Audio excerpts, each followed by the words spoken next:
man. I'm a Jehovah's Witness, so I was just curious about going through all these different stuff, man. That's all. That's cool, man. I appreciate you. Yeah, man. It was good talking to you, though. You take care, man. May God bless you, bro. God bless you. If you're a Jehovah's Witness, you should be keeping the Sabbath day. You gotta learn that. I'm pretty sure he does. I'm pretty sure Jehovah's Witnesses do keep the Sabbath. I don't think they do. They also eat pork and shrimp still, I'm pretty sure. I talked to a lot of Jehovah's... I think they do still eat the... Okay. Well, he's gone now anyway, but What you got from Busman? I sent you a direct message in your DMs about like the feast days and like the Sabbath day. Basically how we can't do the feasts outside of the promised land, the inheritance, the rest, because Deuteronomy 12 and 16 says you must be in that place, cross over the Jordan first, then you can do it where he puts his name. Wait. Perfect. Here's the question now. I agree with my brother.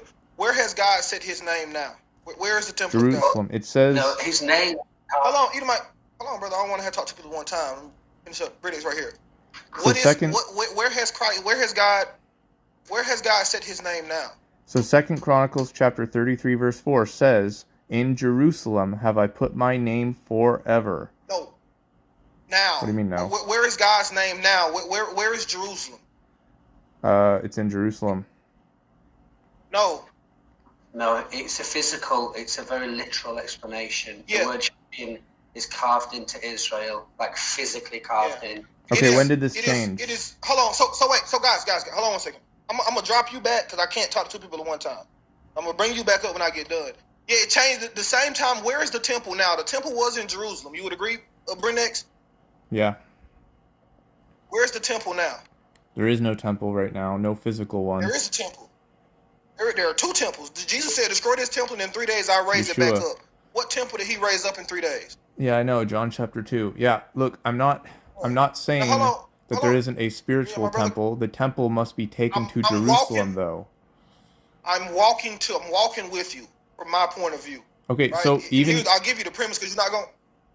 Even after the Messiah died, I'm gonna let you. Oh my gosh. I'm gonna let you say what you got to say, but you got to promise me that once I let you finish, you're gonna let me speak. Okay? Because every time I start talking, you kind of cut me off. I'm gonna let you finish, say everything you have to say. But if you interrupt me once you stop speaking, I'm gonna drop you. We're gonna finish the conversation there because we can't have a conversation if you're gonna interrupt me every time I speak. Okay? Okay, I'm gonna speak now. So, even after the Messiah's death, okay, Paul, he had to return to Jerusalem to keep the feasts in Acts 18 verse 21 and in Acts 20 verse 16. And then you see also in Zechariah chapter 14 verses 16 to 17, all nations must come to Jerusalem to keep the Feast of Tabernacles. So I'm not saying the feast days are abolished. I'm saying you must be in the promised land where God put his name forever in order to observe the feasts. This is why in Daniel chapter 10 he fasts over the Passover season while he's in exile in Babylon. He knew that we can't do them in exile, and if he actually was in sin for not doing them in exile, he would have been cut off, as per Numbers chapter 9. So all the examples in the Bible, and there's even more I can show you, but I won't right now, show that you can't do the feasts outside the land. You must be in Jerusalem. That's where God put his name forever. And the temple being abolished, or being destroyed, that does not mean we can do the feast anywhere. It means we can do them nowhere. We don't have the calendar either. There's no way you can properly do these feasts. There. You're finished. Go ahead. Pre-warning, do not interrupt me. Perfect. All right. So, Bible does say that we keep the feast where God has set his name. This is true. Now, you're right. At one point, God says, "I set my name in Jerusalem." This is the earthly Jerusalem. Now, Paul is very clear that the earthly Jerusalem means very little to us now. What matters to us now is the heavenly Jerusalem, which is the mother of us all. The place where God has set his name is within the body of believers. This is where God set his name. We do agree that Paul says he must by all means go back to Jerusalem to keep this feast. Now listen, no doubt, Paul also keeps the feast outside of Jerusalem within the book of Acts. We can go to the scriptures and show where Paul kept the feast in different places where he was preaching at the time. No disagreement with me there. So the entire premise is the place. Yes, the place. about Exodus 24:5-8? Moses sent young men to offer burnt offerings and peace offering after the giving of the covenant. We gonna get to all that, but first I want to deal with this first. I want to deal with. Doesn't that kind of? I'm just saying, doesn't that kind of already extra point out Moses sent them to offer offerings? Yeah. Now remember, I told you it say that. I agree. The book says that. Okay, so you're just gonna kind of get into this thing where the Bible's wrong. Right. Yeah, right. Well, I'm okay, brother. The point today is like, why aren't you Nazarene? Why don't you keep the Torah? Maybe you come back on another day. I don't really feel like arguing the Bible's wrong today. I think we did it a lot last time. Maybe later on this week, but I'm not really into it today. I ain't really into it. I mean. Oh, okay. Well, so at that point, like the Torah though. No, because you're about to just deny the Torah.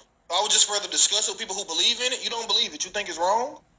So if you're just going to deny the Torah, I mean, that's, how this... No, I believe certain things. Yeah, you believe certain things, right? But you're denying the other things. So then it's hard to have a basic conversation. We kind of get speculative. I don't feel like speculating. No, I wasn't going to speculate. There are scriptures that saying that they I got you. I don't really feel like... I don't really feel like dealing with the Torah denial. I mean, we can do it later. Today, it's just not my topic today. My topic today is, why aren't you Nazarene? Why don't you keep the Torah? And I mean Torah, I mean written Torah. So if you disagree with it, that's okay. Like you say, man, we have conversation, good conversation. Just